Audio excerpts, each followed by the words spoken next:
kesehatan yang disarankan oleh pemerintah, sering untuk mencuci tangan di air mengalir. Kemudian anak didik kami juga selalu memakai masker kemanapun kamu pergi, ya. Pagi hari yang berbahagia ini, semoga anak didik kami seluruhnya dalam keadaan baik. Tentu di hari yang berbahagia ini, Ibu lihat masih ada beberapa orang lagi yang belum hadir. Tapi kita tetap menunggu supaya ikut bergabung juga di pembelajaran kita pada pagi hari ini. Oke, ayo silakan. Mari kita berdoa untuk memulai perjalanan kita. Doa selesai. Baik, pembelajaran minggu lalu, bagaimana? Apakah anak didik kami masih mengingat pembelajaran minggu lalu? Coba siapa yang bisa mengemukakan kembali apa materi pembelajaran kita minggu lalu? Simbol Protestan yang mirip tumbuhan sama mirip tumbuhan, mirip hewan sama mirip yang bertumbuh. Oke, baik. Mirip jamur dan klasifikasi secara umum protista itu dibagi berapa saja? Yaitu protista itu dibagi menjadi 3 yang mirip jamur, kemudian mirip tumbuhan, kemudian mirip hewan. Oke, tumbuhan. Adapun tujuan pembelajaran anak kami nanti mampu mengklasifikasikan jenis-jenis alga atau protista mirip tumbuhan. Yang berikutnya adalah siswa bisa mempresentasikan peranan protista mirip tumbuhan secara lisan.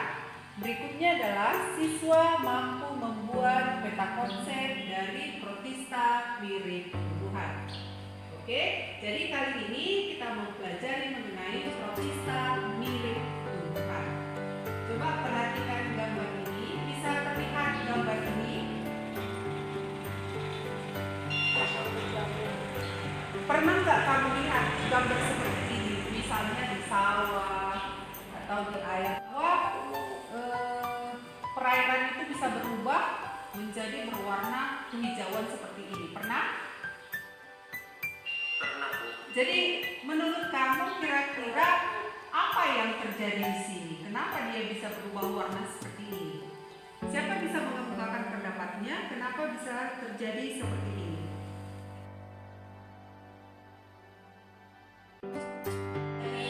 Gambar tadi itu yang bisa kamu perhatikan. Ya, lanjut. Karena adanya pemakaian bahan-bahan kimia.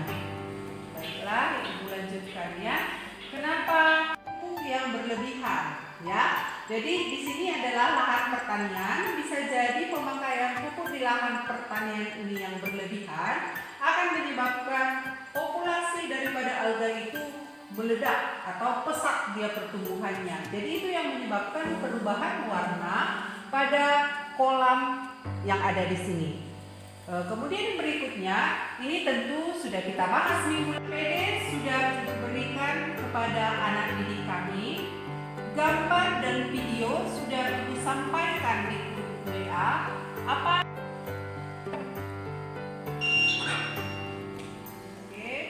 Baik, kalau sudah diterima, coba perhatikan dulu gambar ini. Apa yang bisa kamu kemukakan dari gambar ini? Perhatikan dulu gambar yang ada di layar kamu. Batang di sini, inikah yang kamu sebut batang? Inikah dia yang kamu sebut daun?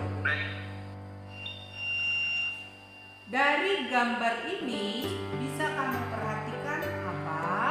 Yang pertama adalah di gambar ini tidak jelas akarnya, batangnya, daunnya. Ya, ini disebut dengan talus. Kemudian yang kedua adalah sudah memiliki yang namanya klorofil. Jadi ganggang itu punya klorofil. Ya, berikutnya bentuknya itu bisa berupa kayak lembaran. Coba kita lihat ciri-ciri daripada protista mirip tumbuhan. Berupa talus, ini tadi yang disampaikan. Talus itu tidak jelas akar, batang, daunnya. Kemudian ukurannya ada yang mikroskopis, dia sangat kecil ukurannya. Ada yang makroskopis yang bisa dilihat dengan mata telanjang. Kemudian sama halnya dengan ciri yang kemarin, uniseluler, dia terdiri dari satu sel. Misalnya ada yang seperti polpox, ini sifatnya ini adalah berkoloni. Kemudian yang multiseluler, ini bentuknya seperti apa? Ini bentuknya seperti benang, misal seperti spirogyra. Kemudian lembaran, ini seperti laminaria ataupun vulva. Ya. Kemudian mengandung yang namanya klorofil. Nanti protista mirip tumbuhan ataupun ganggang, ini nanti diklasifikasikan berdasarkan klorofil yang dia punya. Apakah klorofil A, B, C, D, ataupun misalnya sifatnya berupa fotoautotrof. Fotoautotrof itu adalah bisa membuat ataupun memasak makanannya sendiri. Ya, oke, coba perhatikan lagi gambar yang di sini. Ini adalah Saukema dari divisi vitamin, sama yang ini Basilaria. oke, Ada beberapa Basilaria spesimen yang eugema. warnanya tidak terlalu merah. Kalau yang pada yang bagian ini Basilaria berwarna merah, merah juga. Kalau yang ini agak bisa karena memang sudah lama terlepas dari substratnya. Yang ketiga dari kelompok Apa yang bisa dipahami dari videonya, Nak?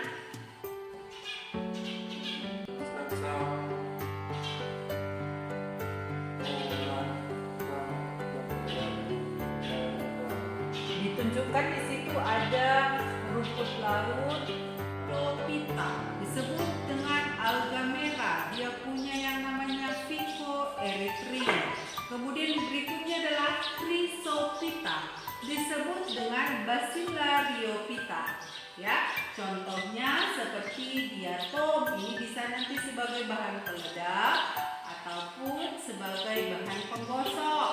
Berikutnya adalah Pyrophyta.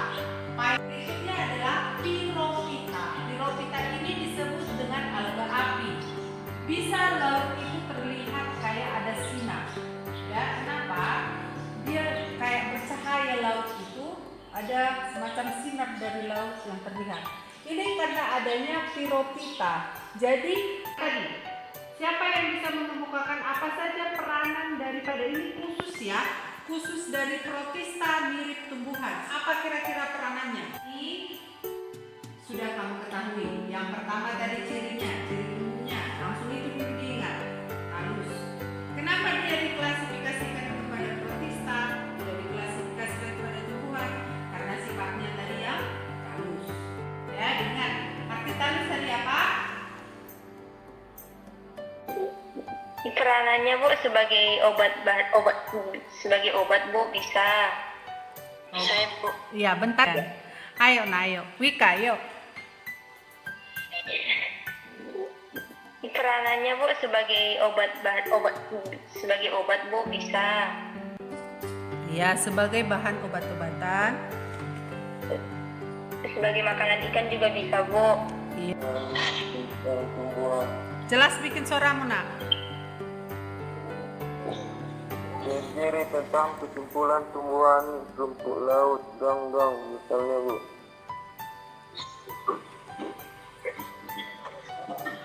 Kesimpulan dari ciri-ciri protista, ayo. Tumbuhan bersifat autotrof Ya. yang memiliki klorofil dan dapat membuat makanannya sendiri. Oke. Tinggalnya di perairan, Ya. baik secara soliter atau koloni. Oke. Bersifat eukariotik karena memiliki dinding Akar batangnya uniseluler, multiseluler. Kemudian yang berikutnya adalah bisa membuat makanan sendiri yang disebut dengan